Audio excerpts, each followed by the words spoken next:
He was 24, a global superstar serving in the U.S. Army.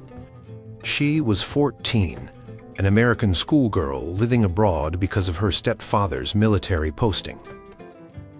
They eventually married in a Las Vegas ceremony that lasted just 8 minutes, arranged with barely 2 weeks' notice. Their only child, Lisa Marie, was born exactly 9 months to the day after their wedding.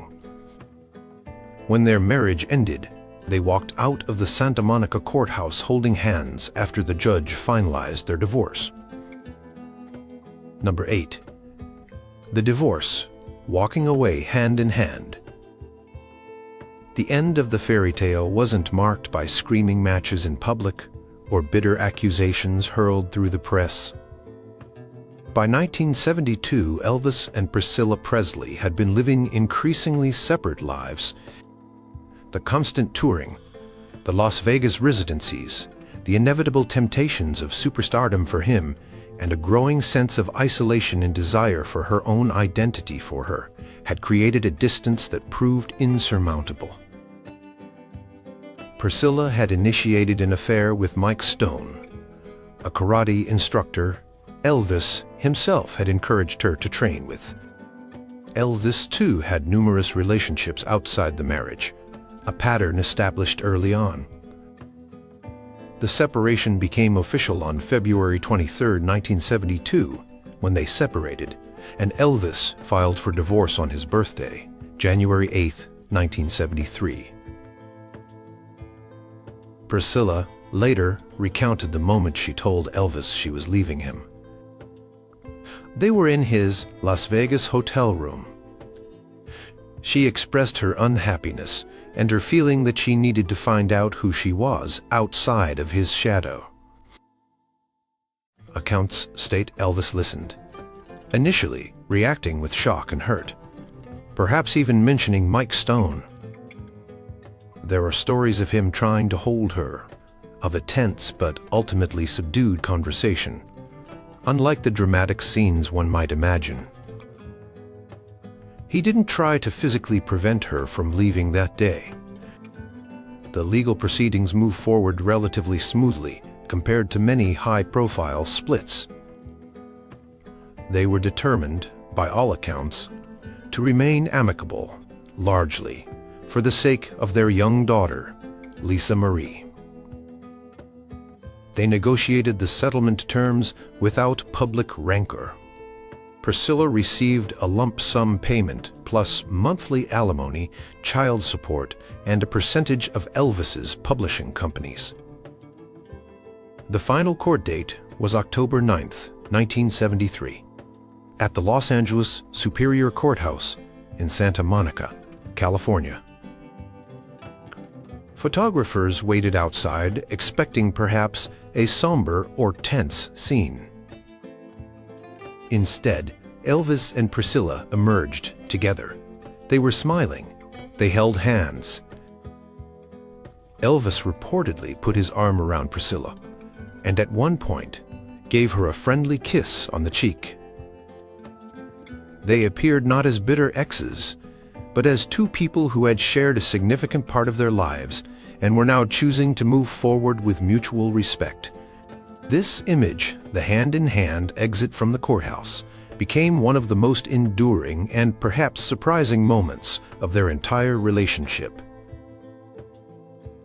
It spoke volumes about a connection that, despite the romantic end, hadn't dissolved into hatred.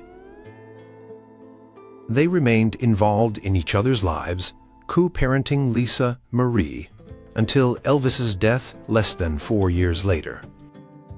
Number 7. Separate lives.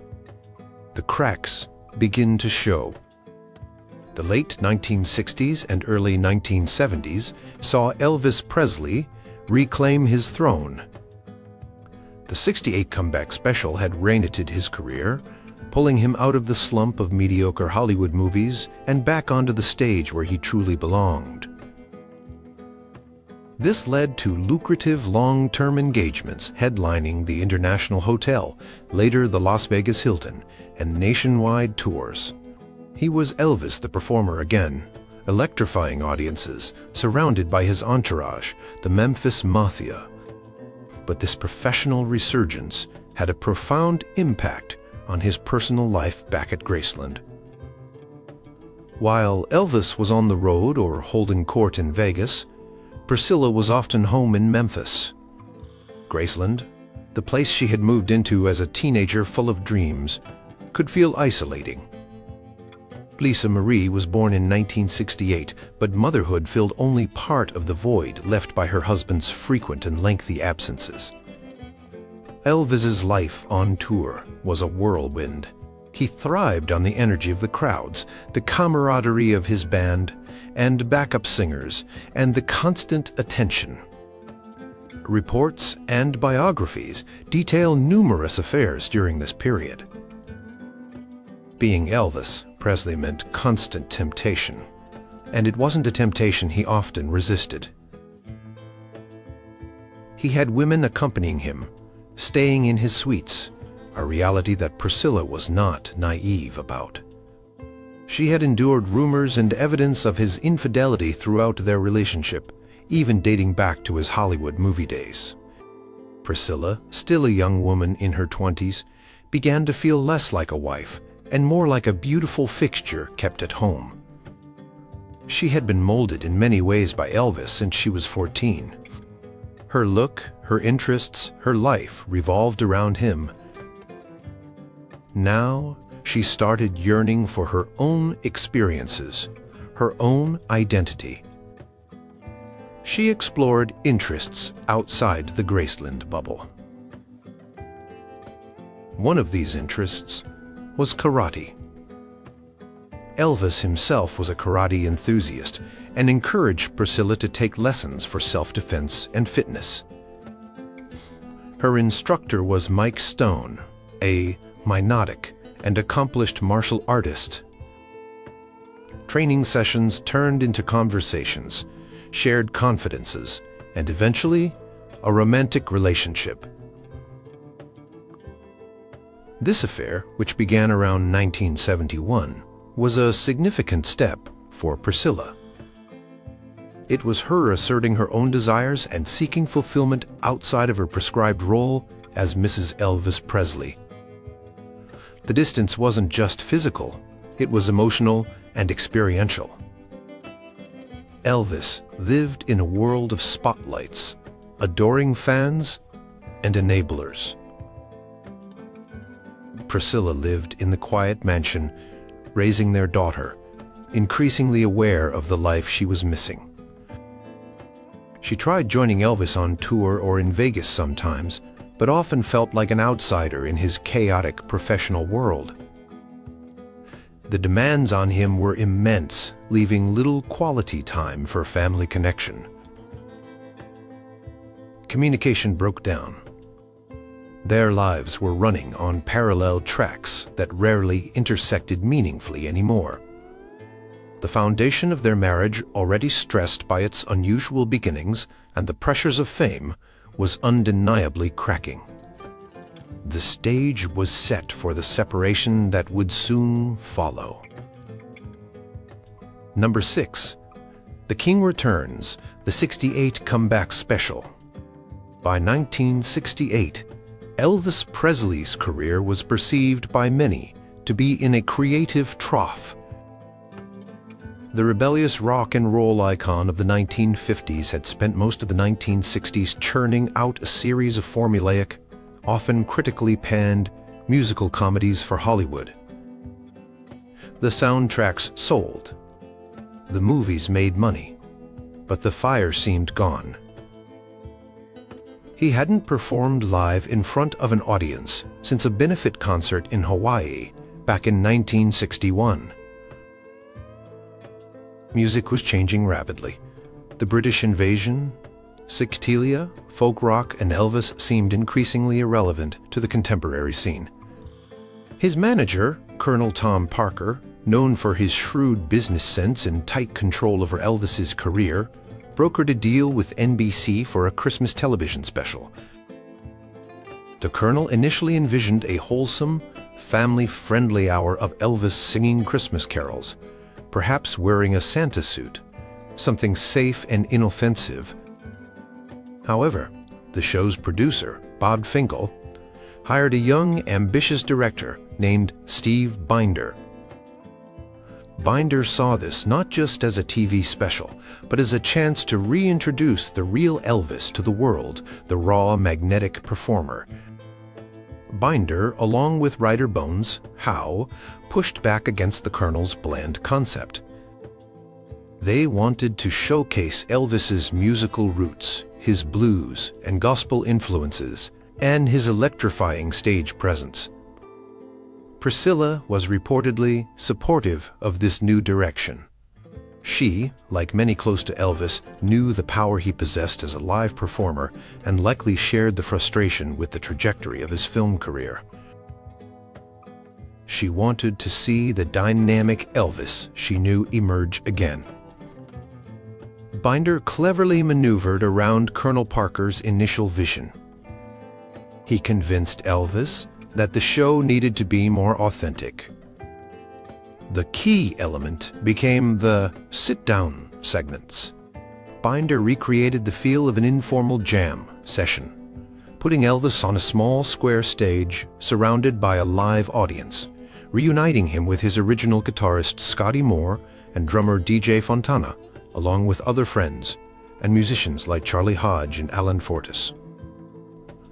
Initially hesitant and nervous after years away from live performance, Elvis, dressed head to toe in black leather, a suggestion Binder fought for against the Colonel's preference for a cardigan, quickly found his groove. Encouraged by the intimate setting and the presence of his old bandmates, he joked, told stories, and most importantly sang with a passion and intensity not seen in years. He performed raw, powerful versions of his classic hits like Heartbreak Hotel, Hound Dog, Jailhouse Rock, and All Shook Up, along with newer material like Guitar Man and the poignant closing number, If I Can Dream, a song written specifically for the special that reflected the turbulent times and expressed a hope for unity. Priscilla was present during the taping of the special in Burbank, California, in June 1968. She witnessed firsthand his transformation back into the commanding performer. The special, originally titled simply Elvis, aired on December 3, 1968. It was a massive critical and ratings success. It stunned audiences and critics alike, reminding everyone of Elvis's incredible talent and charisma. The '68 comeback special revitalized Elvis's career overnight. It led directly to his return to live performing with the Las Vegas engagements, starting in 1969 and subsequent tours. It proved he was still relevant, still powerful, still the king. For Elvis and Priscilla's relationship, it marked a turning point. While it brought Elvis back into the spotlight he craved, it also set the stage for the demanding schedule and lifestyle that would eventually contribute to the unraveling of their marriage. But in that moment, it was a triumph, a powerful reclaiming of his legacy, witnessed and supported by his wife. Number 5. Enter Lisa Marie, exactly 9 months later. Timing can be everything. And in the story of Elvis and Priscilla, the timing of their daughter's birth is a fact that always stands out. Elvis and Priscilla Bowley were married on May 1, 1967, in a small private ceremony at the Aladdin Hotel in Las Vegas. Exactly 9 months later, to the day Priscilla gave birth to their only child. Lisa Marie Presley was born on February 1, 1968, at Baptist Memorial Hospital in Memphis, Tennessee. The precision of the timing, 9 months on the dot, has always fueled speculation and commentary, highlighting the whirlwind nature of their marriage's beginning.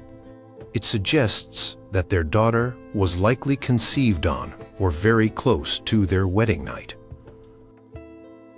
Elvis was reportedly ecstatic about becoming a father.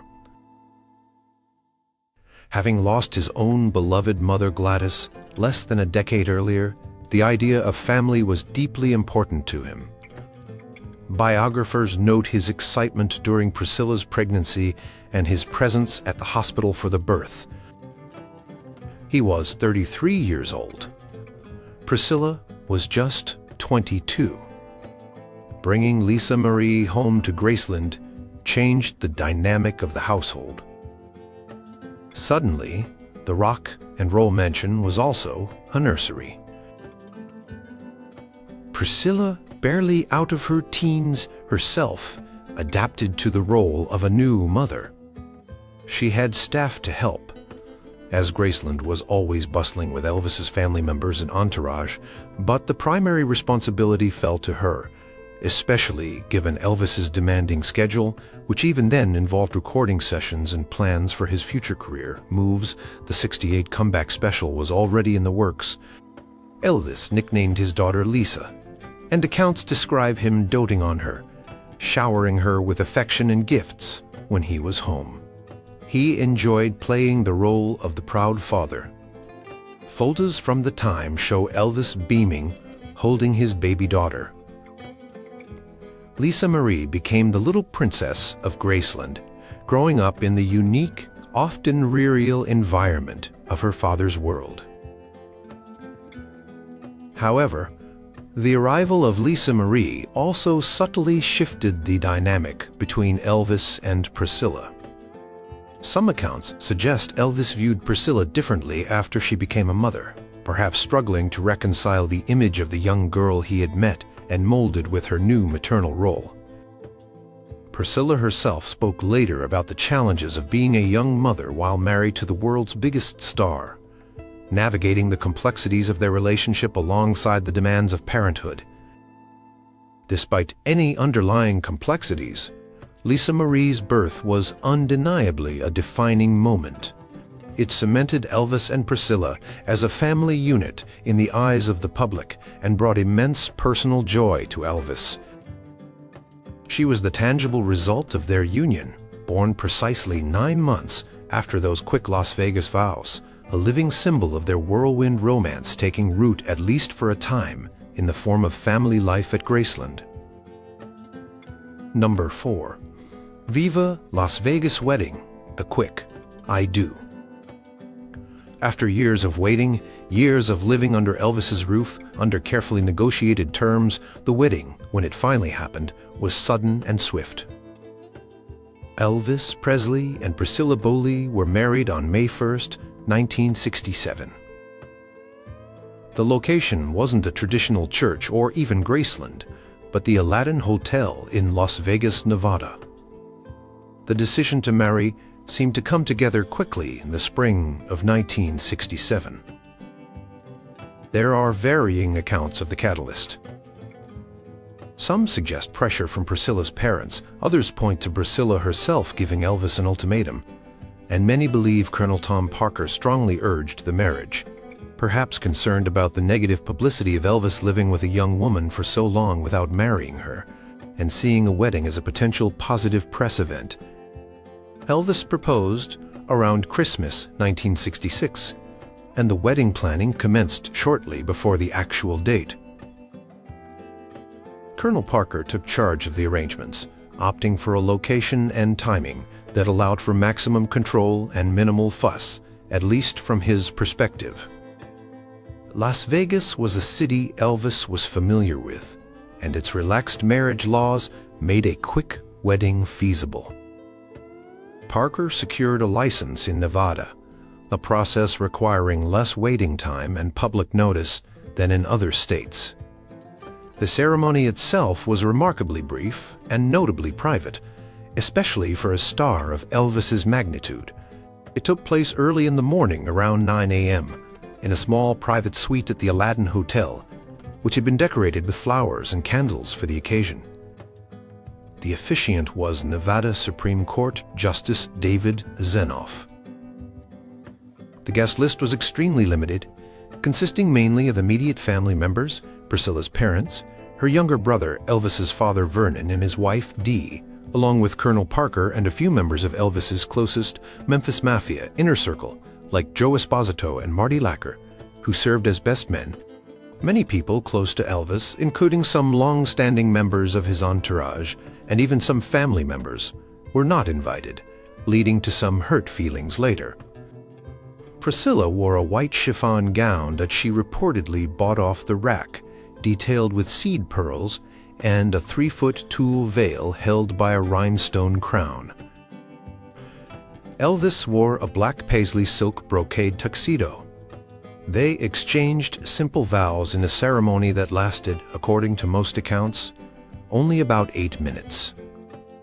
They exchanged rings, a platinum band set with diamonds for her, a platinum band for him. Immediately following the short ceremony, Colonel Parker had arranged the press conference for the couple. Elvis and Priscilla smiled, for cameras answered a few questions and displayed the wedding rings.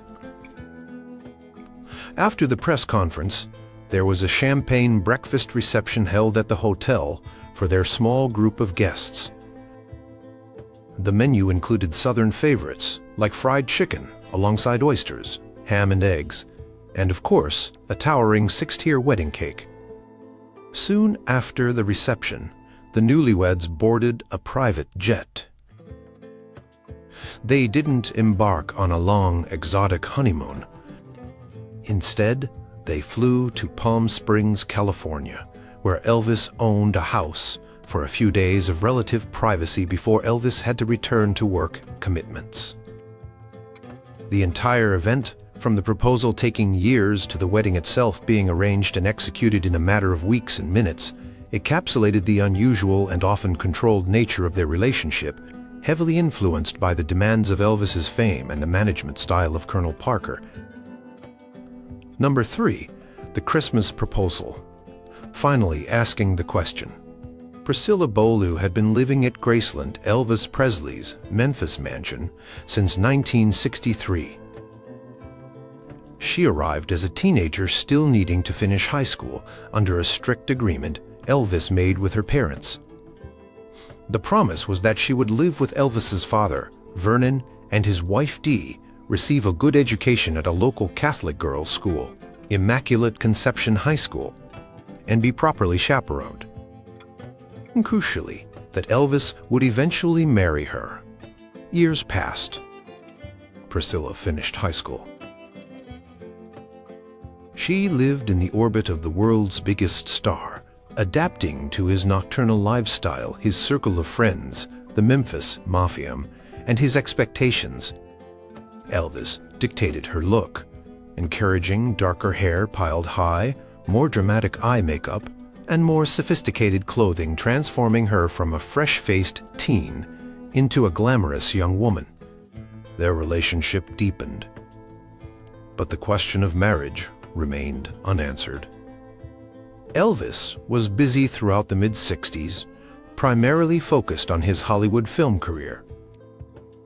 He spent long stretches of time in Los Angeles, often accompanied by Priscilla, but just as often surrounded by co-stars and the temptations of Hollywood life. Rumors of his affairs were persistent. Meanwhile, Priscilla waited back at Graceland, or sometimes in their rented LA homes. The pressure began to mount. Her parents grew increasingly anxious about the situation. Priscilla herself, now entering her early 20s, reportedly felt the insecurity of her position. Living with Elvis without being married carried a social stigma at the time, and the lack of a formal commitment was undoubtedly a source of stress. There are accounts suggesting that Priscilla, possibly nudged by her parents or reaching her own breaking point, confronted Elvis about their future. Some stories claim she threatened to leave or go back to her parents if he didn't make a commitment. Colonel Tom Parker, Elvis's manager, may also have played a role, perhaps advising Elvis that marriage would be good for his image and quell potential scandals. Whatever the final push, Elvis chose Christmas time in 1966 to formally propose. The setting was Graceland, adorned for the holidays. According to Priscilla's own accounts, the proposal wasn't a grand, public gesture. It happened privately, within the walls of the mansion they shared. Elvis presented her with a large diamond ring. The ring featured a 3.5-carat central diamond, surrounded by a detachable halo of 20 smaller diamonds. He reportedly got down on one knee and asked her to marry him. After nearly 7 years since their first meeting in Germany, and over 3 years of her living under his roof, Priscilla finally had the formal proposal she, her family, and perhaps even Colonel Parker had been waiting for. She accepted. The engagement was kept relatively quiet initially, not announced with major fanfare to the press. It was a personal moment that solidified the promise made years earlier in Germany and paved the way for the quick Las Vegas wedding that would follow just a few months later in May 1967. This Christmas proposal was a pivotal moment, turning the unofficial arrangement into a formal commitment, finally setting the stage for Priscilla to officially become Mrs. Elvis Presley after a long and unconventional courtship. Number 2. Graceland bound, the teenager moves in. After Elvis Presley completed his military service and returned to the United States from Germany in March 1960, his connection with the teenage Priscilla Beaulieu didn't just fade away. They had maintained contact through phone calls and letters during the 2 years following his departure. Elvis missed her, and Priscilla, back in Germany, with her family, dreamt of seeing him again. The idea of Priscilla moving to the U.S. began to take shape. Elvis was persistent. He wanted her closer to him. This was a highly unusual proposition. Priscilla was still only 16 years old in 1962 when the discussions became serious. Her parents, Captain Joseph Paul Beaulieu and Anne Beaulieu, were understandably hesitant and deeply concerned about their daughter moving halfway across the world to live near, essentially with a global superstar who was significantly older and lived a notoriously uncontained. Elvis had to engage in some serious persuasion. He flew Priscilla over for a visit to Los Angeles in the summer of 1962, where he was filming. He charmed her parents, promising them that Priscilla would not be living with him directly, but rather with his father, Vernon, and his stepmother, Dee, who lived in a separate house on the Graceland property. He swore that Priscilla would finish her high school education at a reputable private school in Memphis. Most importantly, he gave his word that he intended to marry her eventually. He emphasized that her virtue would be protected and that she would be well cared for and chaperoned. Captain Beaulieu flew to Los Angeles to meet with Elvis personally and assess the situation. After much deliberation, prayers, and Elvis's repeated assurances, Priscilla's parents reluctantly agreed. It was a huge leap of faith, predicated entirely on the word of Elvis Presley. So, in late 1962, shortly before Christmas, 17-year-old Priscilla Beaulieu boarded a plane to Memphis, Tennessee, leaving her family behind in Germany. Initially, she did live with Vernon and Dee, as promised. She enrolled as a senior at the Immaculate Conception High School, an all-girls Catholic school in Memphis. She tried to maintain the semblance of a normal teenage life, attending classes and doing homework. However, the reality was far from normal. She was living within the sphere of Elvis Presley.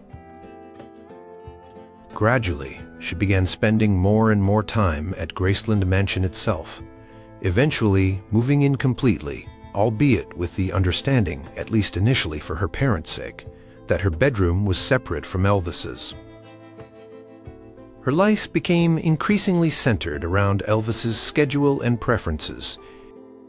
He was often away filming, but when he was home, Graceland operated on his nocturnal clock, sleeping late, staying up all night. Elvis also began to subtly shape Priscilla's appearance. He encouraged her to dye her hair black to match his, to wear it teased high, and to use heavier eyeliner and more dramatic makeup. He influenced her wardrobe choices, guiding her towards more sophisticated, mature styles. Priscilla, young and eager to please the man she loved, complied. This move to Graceland was a defining moment that set the course for the next decade of Priscilla's life. She transitioned from a relatively ordinary schoolgirl into the companion of the king of rock and roll, living inside the bubble of his immense fame while still legally a minor for part of that time. It was the fulfillment of a promise Elvis made in Germany, but also the beginning of a period where Priscilla's own identity became inextricably linked with his, living under his roof and in many ways under his direction years before they would officially marry. Number 1. Germany, 1959. When Elvis met Priscilla. The story began far from the spotlights of Hollywood or the gates of Graceland. It started in Bad Nauheim, West Germany, in the autumn of 1959. Elvis Presley, already the biggest name in rock and roll music worldwide, was serving a 2-year stint in the U.S. Army, stationed nearby in Freiburg.